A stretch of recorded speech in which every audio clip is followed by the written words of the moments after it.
The room is quiet, but your chest is not, and that gap between silence and tension is where this whole story actually begins tonight.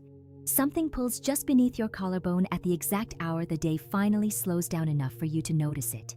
You call it tiredness, you call it stress, you call it nothing worth naming out loud, yet it returns with a strange, almost mechanical precision. There is a version of your life running underneath the one you are actually living, and on certain nights you can feel its full weight pressing against your ribs. This isn't about superstition, and it isn't about luck running dry at the wrong moment. It's about a decision your mind made long before you were paying attention, one you never consciously approved, one that keeps quietly approving itself for you. You've read the books. You've said the affirmations in the mirror, half believing them, half performing them for an audience that was never really watching. You've tried to visualize the life you wanted so many times that the images started to feel borrowed, like a photograph of someone else's morning, and still, the same door closes. Still, the same opportunity slips through your fingers at the exact moment it should have landed in your hands. Here's the pattern almost nobody names correctly. You don't fail because you stop trying. You fail in the specific, repeating shape of always trying one step past the point where things were about to work. A relationship warms, then something in you cools it first. A project gains momentum, then something in you quietly slows it down before anyone else can. Money arrives, and within days it finds a reason to leave again, as if your hands were never built to hold it for long. You've noticed this. You've probably noticed it for years, filing it under bad timing, bad luck, a world that simply refuses to cooperate with people like you. But timing was never the real story here. Luck was never the real story either. What actually happened is smaller, quieter, and far more precise than any of that, and it has been happening in the background of your life for a very long time.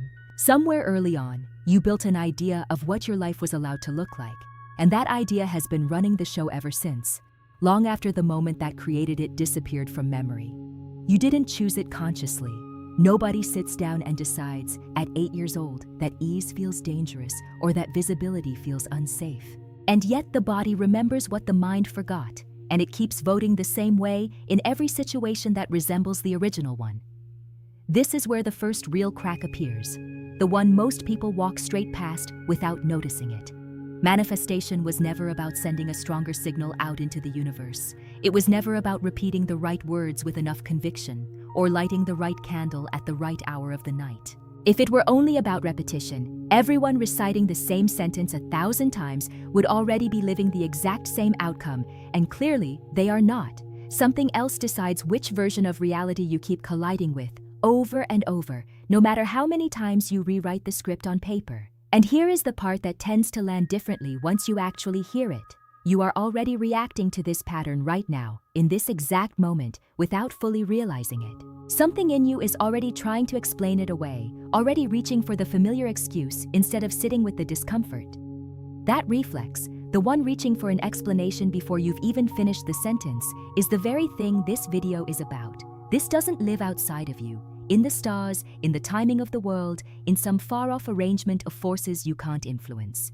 It starts inside your own awareness, in the quiet architecture of what you believe is true about yourself before you ever open your mouth to ask for anything. What many call energy is, underneath the language, a pattern held by the mind, repeated so often it stopped feeling like a pattern at all and started feeling like simply who you are.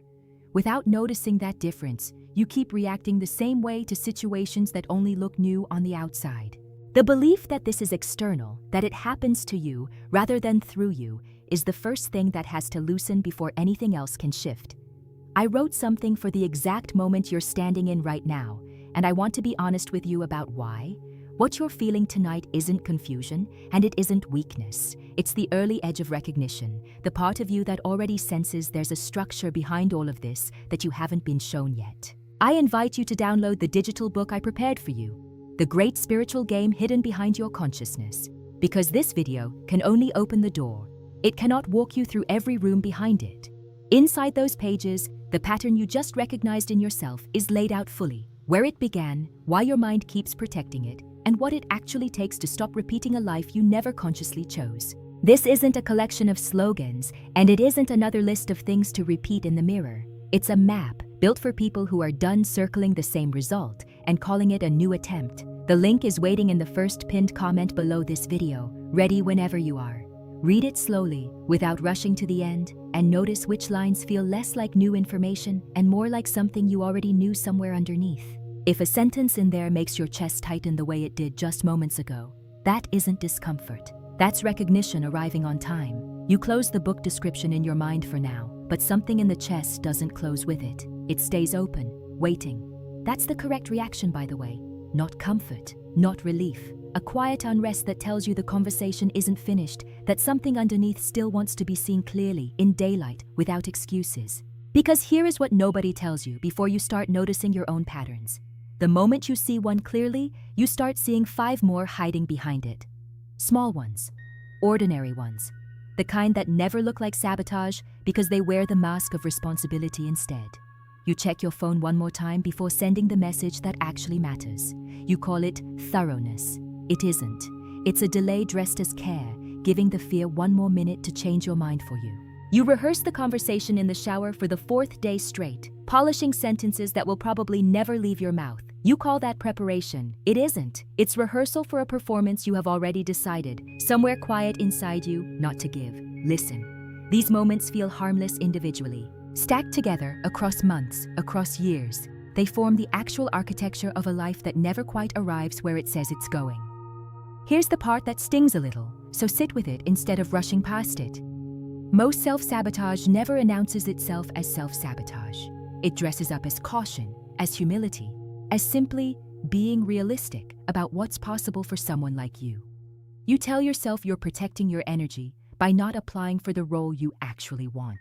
You tell yourself you're being wise by not fully showing up in the relationship that scares you the most. Wisdom and fear can look almost identical from the outside, but only one of them shrinks you a little more each time you obey it. Pause here for a second.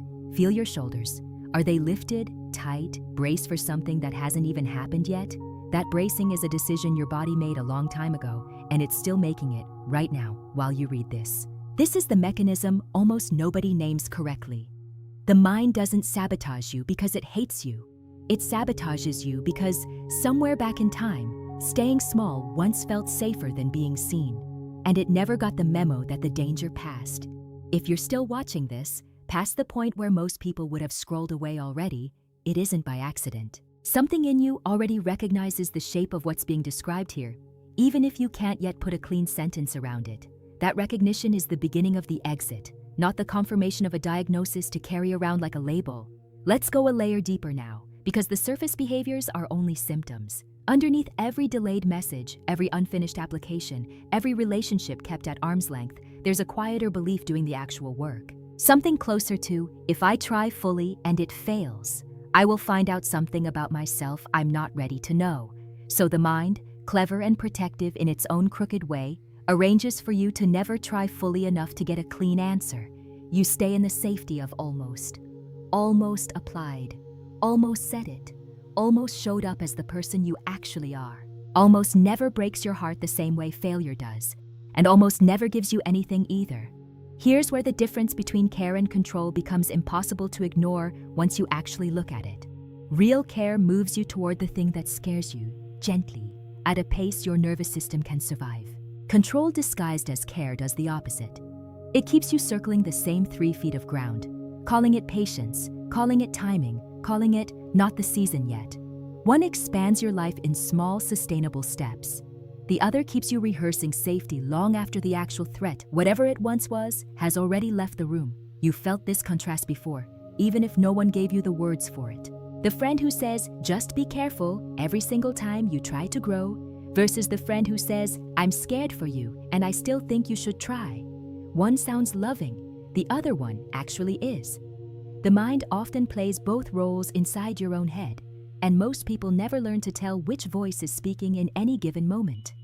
Notice something happening right now, in this exact instant, while you're absorbing all of this. Some part of you is already deciding whether to believe it fully or to quietly file it away as interesting, but not really about me.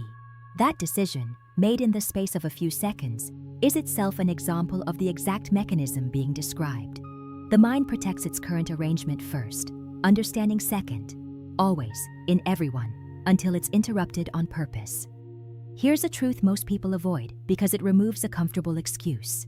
This isn't happening to you from outside. It isn't the universe testing you, and it isn't bad timing conspiring against your progress again. It's a loop running inside your own attention, built early, reinforced often, and never once questioned directly, because questioning it would mean admitting the story was never fully true. That admission is uncomfortable. It's also the only door that actually leads anywhere different. Think about the last time something good showed up faster than you expected. Did you feel joy first, or did you feel a flicker of suspicion, waiting for the catch you were sure had to be hiding somewhere nearby? That flicker is data.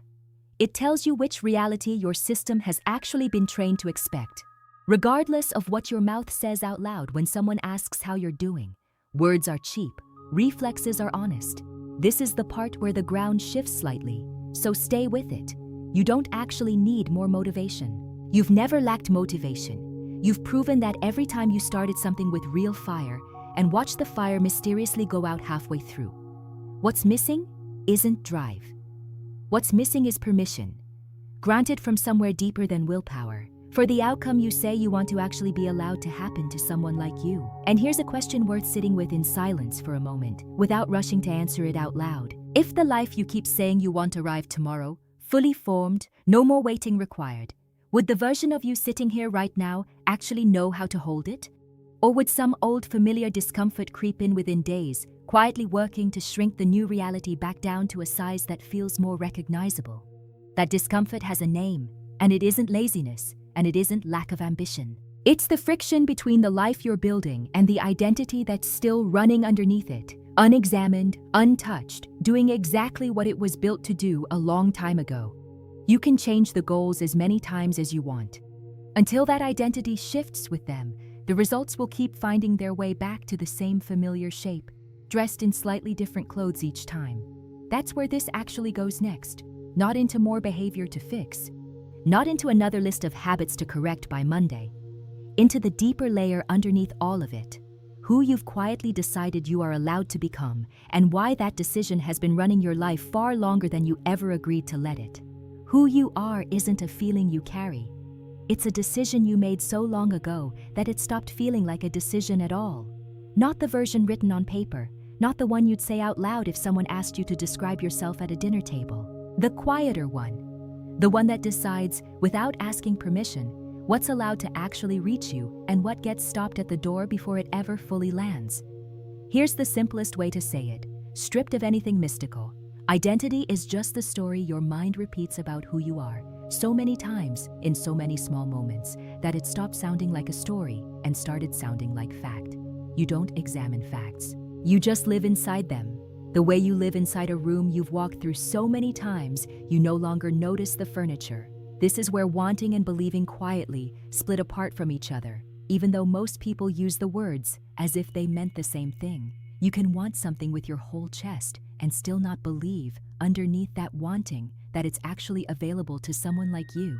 Desire lives in the imagination. Identity lives somewhere older, somewhere the imagination has to ask permission to even enter. Think of the people who seem to attract certain outcomes almost without effort, while others chase the exact same outcomes for years and never quite arrive. It was never really about effort. It was about which of them had already decided, somewhere below conscious thought, that this particular outcome belonged inside their life. One expected it the way you expect the sun to rise. The other kept hoping for it the way you hope for a stranger's approval. Listen, hope and expectation are not the same emotional address. Hope reaches towards something uncertain, something that might or might not arrive, something you're still negotiating for. Expectation already lives inside the outcome, calm, unremarkable, almost bored by its own certainty. Notice which one you actually feel the next time you think about the thing you say you want most. Here's a small, ordinary example, because this pattern hides best in ordinary places. Someone offers you a genuine compliment about your work, something specific, something clearly true. Watch what happens in the space of half a second before your mouth responds. Some people simply receive it. Others deflect it instantly, almost by reflex, redirecting the credit somewhere else before the words even finish landing. That reflex isn't modesty, it's identity, defending its current shape against information that doesn't match the file it's already holding. You've done this. Everyone has, in one area of life or another, it isn't a flaw to be ashamed of. It's a mechanism, and mechanisms can be studied without self-punishment. The mind isn't trying to sabotage you here. It's trying to stay coherent, to keep the story consistent, because a mind holding two contradictory beliefs about itself experiences that contradiction as actual physical discomfort. That discomfort has a name most people have felt without ever naming it correctly. It shows up right after something good happens too easily, too smoothly, without the usual resistance you were bracing for. Instead of relief, there's a strange flicker of unease, almost guilt, as if the ease itself were somehow suspicious. That flicker is coherence, doing its job, pulling you back toward the story it already believes is true about your life. Pause here for a moment. Notice your breathing. Slow it down just slightly and ask yourself honestly, when something goes right, do you trust it? Or do you brace for the correction that surely must be coming? That bracing isn't wisdom, even though it likes to wear wisdom's clothing. It's a familiar shape, worn smooth by repetition, mistaken for realism because it's the only shape your nervous system has practiced holding for years. Here's the part that tends to reorganize everything once it's actually understood. Reality isn't responding to what you want. It's responding to what feels normal to you. And those two things are very rarely the same thing, especially in the areas of life where you've struggled the longest. Wanting is loud. Normal is quiet, automatic, and almost entirely unexamined, which is exactly why it runs the show without ever being caught in the act. If you've made it this far without turning away, some part of you already suspected this before you had language for it. That isn't coincidence, and it isn't flattery. It's simply what happens when something true meets a mind that was already circling the same question in private, late at night, without quite knowing how to phrase it. Let's go further, because identity isn't just belief, it's rehearsed familiarity, built through repetition, until it feels less like a choice and more like weather. You didn't decide once, cleanly, that struggle was your normal condition. You lived inside enough moments that resembled struggle, closely enough together, that your system quietly filed the pattern as reliable, as something it could count on happening again, and therefore something it stopped questioning altogether. This is why willpower alone rarely changes anything for very long. Willpower operates in the conscious mind, the smallest, most recent part of the whole system. Identity operates underneath it, older, faster, and largely indifferent to whatever your conscious mind has recently decided it wants. You can push against identity with willpower for a while, a few weeks, sometimes a few months, but eventually the older pattern reasserts itself, patient, quiet, and completely uninterested in your New Year's resolutions. Here's where manifestation starts to make actual sense, instead of sounding like wishful language borrowed from a poster. It was never about sending a stronger signal outward, hoping the universe happens to be listening closely enough that day. It's about which version of your life your system has quietly filed as familiar, because familiar is what gets reinforced again and again, regardless of what you're consciously asking for in the meantime. This is exactly why some people repeat affirmations for years with almost no visible movement in their circumstances. The words were never the problem.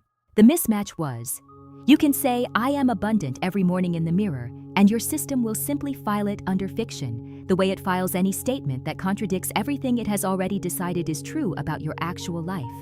Real change doesn't begin with louder words. It begins with smaller, stranger moments. Noticing the flicker of resistance when good arrives too easily, noticing the reflex to deflect a compliment, noticing the quiet discomfort that shows up right before things are about to go unusually well.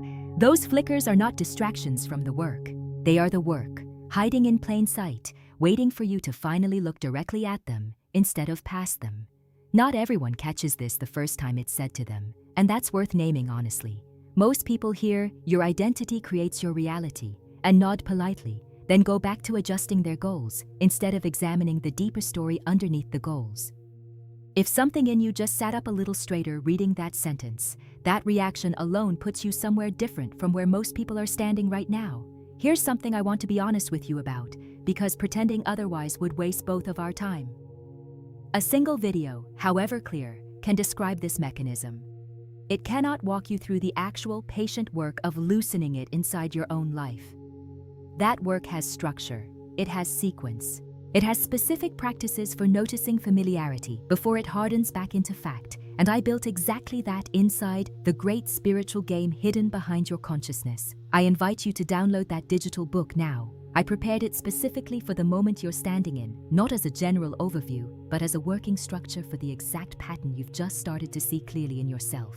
It goes further than this video ever could into how identity actually forms, how it gets mistaken for personality, and how it quietly negotiates with every opportunity before you're even consciously aware a decision was made. This isn't a new set of affirmations to repeat. It's the missing layer underneath the ones you've already tried and never quite understood why they didn't hold. The link is waiting in the first pinned comment, the same place it's been since the beginning of this conversation. What you felt tonight, that flicker of recognition, that quiet unrest that hasn't fully settled since the first minute of this video, that isn't something to wait out. It's already moving. The only real question left is whether you'll follow it somewhere or let it fade the way it always has before, filed quietly back under familiar. Something in you already knows this conversation isn't finished, even now, even after everything that's already been said. That knowing isn't dramatic. It's quiet, almost boring in how certain it feels, and that quiet certainty is exactly the kind of signal most people learn to override instead of trust. Here's where the next layer opens, and it moves somewhere identity alone can't fully reach. Because underneath the story of who you are, there's the question of how you actually experience being that person, moment to moment, inside your own body, long before any thought puts language around it. And that's where this goes next. There's a body sensation worth naming here before anything else, because this next part isn't only mental, you'll feel it first as pressure, low in the chest, right where breath usually sits without asking for attention. That pressure is fine. It means something is being reorganized, not broken. Let it sit there a moment before reaching for words. Up to now, this conversation has stayed close to behavior and belief. What you do, what you've quietly decided is true about yourself. There's a layer underneath even that, closer to how information actually reaches you in the first place, before belief ever gets a chance to comment on it. Call it a lens, not a personality, not a mood. The actual shape through which raw experience gets filtered before it becomes a thought you can recognize. Some traditions give that lens a name, a presence, an intelligence outside the individual mind. Strip away the mythology for a moment and look at the function instead of the costume. Whatever you call it, its job is simple. It decides what gets through clearly, what gets distorted on the way in, and what never arrives at all because it doesn't match the shape already carved into the channel. Here's why naming it matters. Practically, not poetically. Vague language keeps vague problems in place. I have blocks explains nothing and changes nothing. My lens distorts anything that contradicts familiarity before I'm even aware of receiving it. That's a mechanism. Mechanisms can be worked with. Vague feelings can only be endured. Pause here. Feel your jaw. Is it tight? Holding something? Bracing for a correction that hasn't come yet? Unclench it deliberately, right now, and notice how much effort that took. That effort is the lens, mid-operation, doing exactly what it always does, quietly, automatically, without asking your permission first.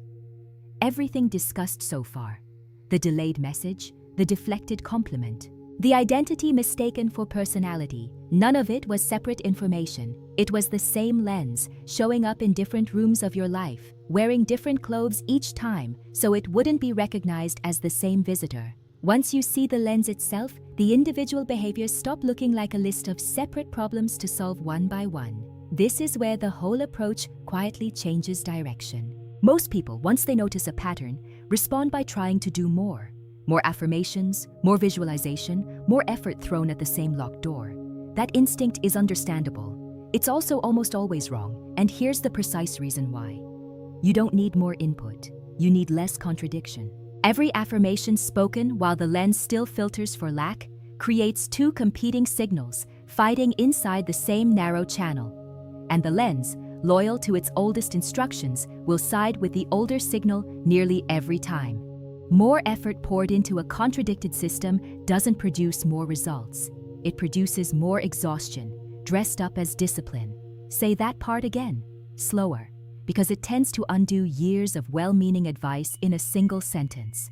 It's not about doing more. It's about no longer working against yourself in the same breath you're trying to move forward. Stop contradicting what you're asking for, and the asking finally has room to land somewhere instead of colliding with its own opposite on the way out. Here's a question worth actually answering, not just reading past. In the last week, how many times did you ask for something out loud, in thought, in quiet hope, and then within minutes said or thought something that flatly contradicted it? I want this to work out, followed by, but it probably won't, knowing my luck. That second sentence isn't harmless commentary. It's a direct instruction delivered to the exact same lens that just received the first one. This is where intensity gets mistaken for progress, and it's worth separating the two clearly. Intensity is loud, big declarations, dramatic vision boards, emotional peaks that feel powerful in the moment and evaporate by Thursday. Stability is quiet, the same simple, uncontradicted signal, repeated calmly, day after unremarkable day, without needing an audience or a mood to sustain it. The lens doesn't respond to intensity nearly as strongly as people assume. It responds to consistency, to a signal that shows up the same way, whether you're inspired or exhausted, whether the room is cheering you on or completely silent. A quiet, stable signal held for months will outperform a loud, intense one held for 3 excited days, every single time, without exception. If you've noticed yourself nodding along to this more than the earlier sections, that's not a small thing. Not everyone stays present for the part where the language gets more precise, less emotional, more like mechanics than inspiration. If this is landing clearly for you, you're already somewhere different from where most viewers are still standing. Here's the part that tends to reframe manifestation entirely, once it's actually understood at this level. It was never a request sent outward into some far-distant universe, waiting patiently in a queue behind everyone else's requests. It's closer to a frequency held locally, inside your own attention, that the lens then reflects back to you as circumstance, relationship, timing, and opportunity. That reframing changes what you actually do next, practically, starting today.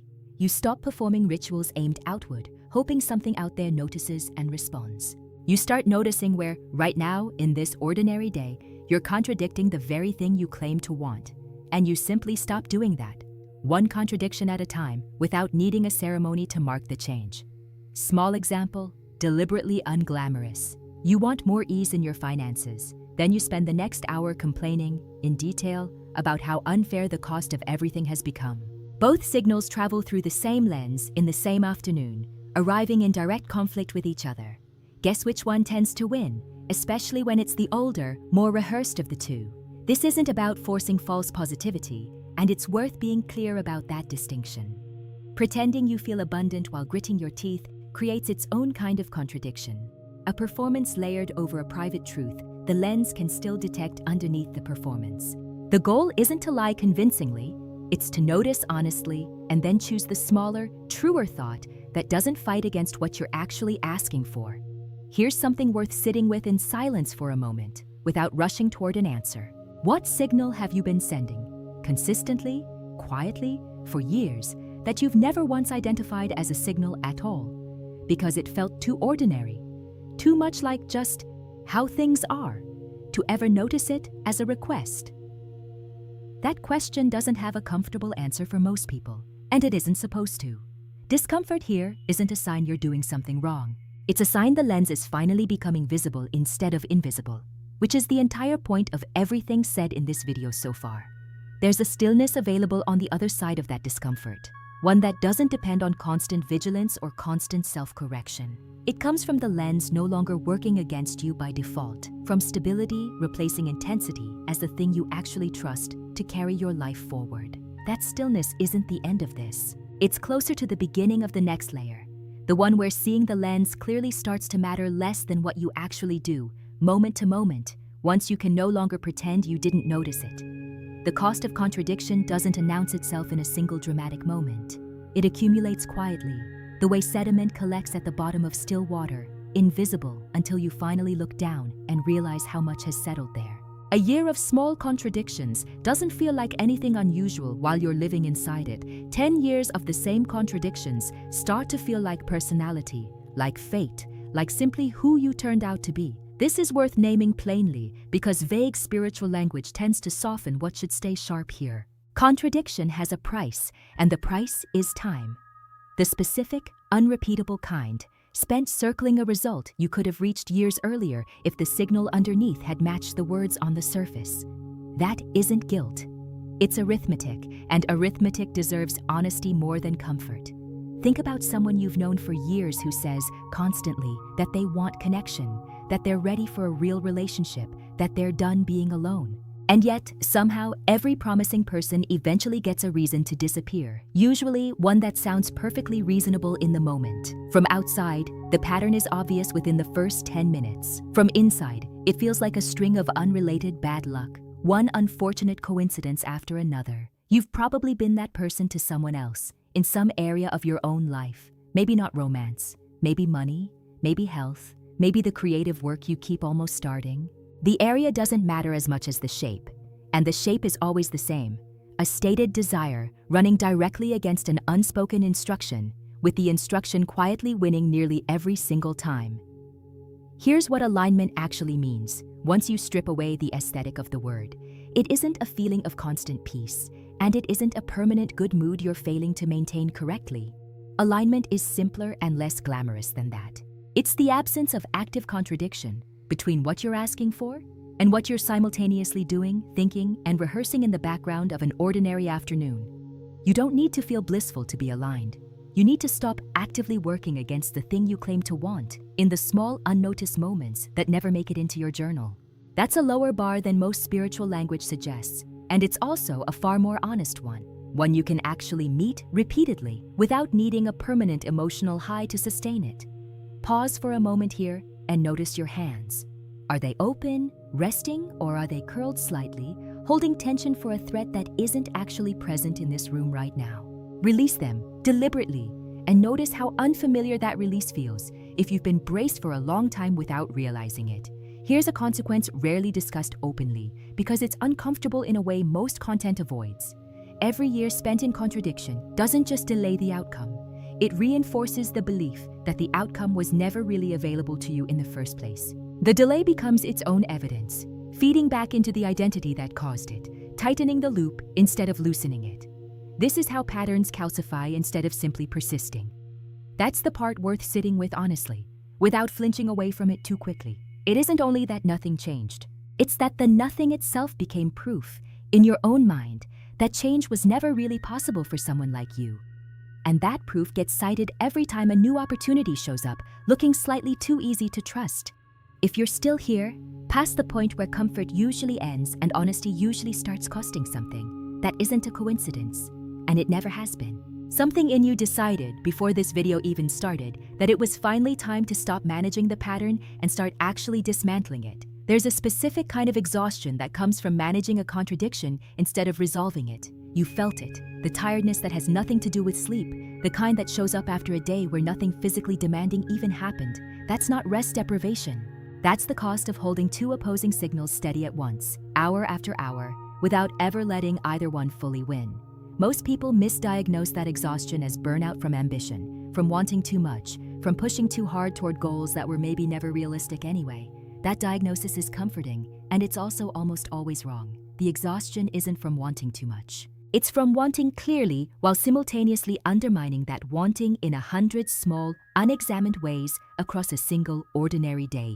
Here's where the body enters this conversation directly, because none of this stays purely mental for very long. Contradiction held long enough doesn't just tire the mind.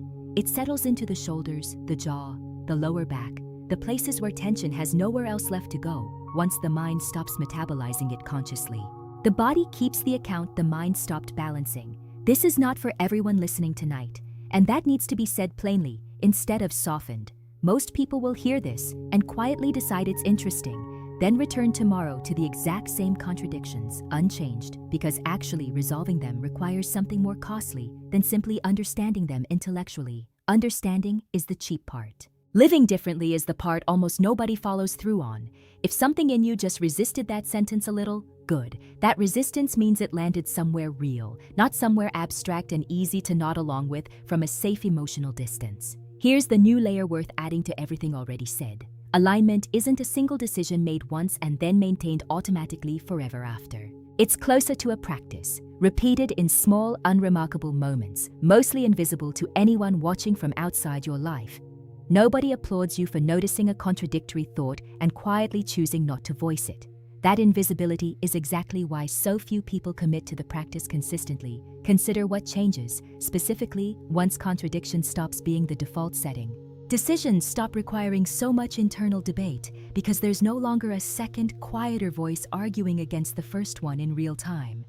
Opportunities stop feeling like they need to be chased so aggressively because the chasing itself was often just compensation for a signal that wasn't steady enough to attract anything on its own. This is where urgency finally deserves to enter the conversation honestly, without manipulation attached to it. Not urgency borrowed from a countdown timer or a limited time offer. Real urgency, the kind that comes from doing simple math about how many more years you're willing to spend financing the same contradiction before finally addressing what's actually underneath it. That math is yours to do, quietly, tonight, away from this video entirely. Nobody else can do it for you, and no single video, however clear, can walk you through resolving decades of rehearsed contradiction in the space of 20 minutes. What it can do, what this conversation has been doing since the very first sentence, is make the pattern visible enough that pretending not to see it finally stops being an option that feels honest. There's a specific kind of relief that arrives once contradiction is named clearly instead of vaguely sensed. It's not celebration. It's quieter than that. Closer to finally setting down something heavy you'd forgotten you were even still carrying, your shoulders adjusting to an absence they'd stopped expecting to feel. That relief is where the next part actually begins.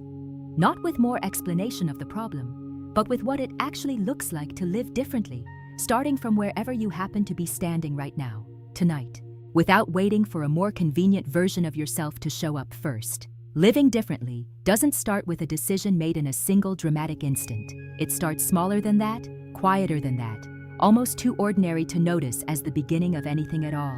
You simply catch one contradiction, once, in real time, and choose not to voice it. That's the entire mechanism. No fireworks required. Let's gather what's actually been said tonight, not as a summary to skim past, but as a shape worth seeing whole. There was never a block sitting somewhere outside you, waiting to be dissolved by the right sequence of words. There was a decision, made long ago, still running quietly, still voting the same way in every situation that resembles the original one. There was sabotage wearing the mask of caution. There was identity mistaken for personality. There was a lens, filtering everything before belief ever got a vote. And underneath all of it, one single mechanism, repeating itself in 100 different outfits so it would never be recognized as the same visitor twice. Here's something worth feeling honestly before moving forward. None of this was ever really about manifestation, not in the way the word usually gets used. It was about attention, where it rests, what it agrees to call normal, what it quietly stops questioning long before you're old enough to know you've stopped. Change attention's relationship to normal, and everything downstream reorganizes on its own, without needing to be forced into a new shape by sheer will. You came into this video carrying a familiar unrest, and by now, that unrest has a shape it didn't have an hour ago. It has a name. It has a mechanism. It has a location. Not out there, not in the timing of the world, not in some distant arrangement of forces deciding your worth without consulting you first. It lives in the quiet architecture of what you've decided is true about yourself, and it has been running there, mostly unexamined, for far longer than you've had words to describe it.